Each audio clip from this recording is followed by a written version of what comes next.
असलेली वस्तू देऊन बसल्यानंतर किती फजिती होते ना, हे पहिल्यांदा मी अनुभवलं. म्हणजे माझ्याकडे आधी मोटर होता मशीनला, पण तो नम्रताच्या पप्पांनी ना एका मित्राला दिल्यामुळे आमच्याकडे मोटरच नव्हता आणि मशीनवरती शिवायला बसली की नेहमी पॅडल मारून ना माझे पाय खूप दुखायचे. यामुळे शिवण्याची इच्छाच होत नव्हती.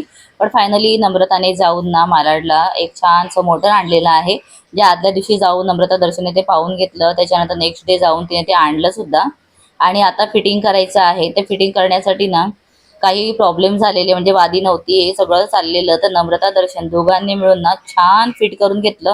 रात्री 11-11:30 पर्यंत हेच चालू होतं. त्यानंतर नेक्स्ट डे आता मी इथे ना ताईचा ब्लाऊज शिवायला घेतलेला आहे. खरंच मोटरने मशीन शिवताना एवढं भारी वाटत होतं ना, की म्हणजे जरासुद्धा पेडल मारायची गरज नाही. फक्त थोडं पाय दाबला पेडलवर की लगेच मोटर धडकन पुढे जायची. आणि आधीसुद्धा मी अशा प्रकारे ना ब्लाऊज भरपूर वेळा शिवलेले होते, जेव्हा माझ्याकडे मोटर होता. तर तेच आता आठवलं की चला म्हणजे कमी वेळेमध्ये आता ब्लाऊज शिवून होईल. पण ना आता सवय नसल्यामुळे ना कंप्लीट एक ब्लाऊज शिवण्याची अशी एका वेळेला बसून इच्छा होत नाही. पण तरीसुद्धा ना घरचं काम, ट्युशन्स आणि त्यामध्ये ब्लाऊज असं करत करत रात्री 10-10:30 पर्यंत मी ब्लाऊज कंप्लीट केला.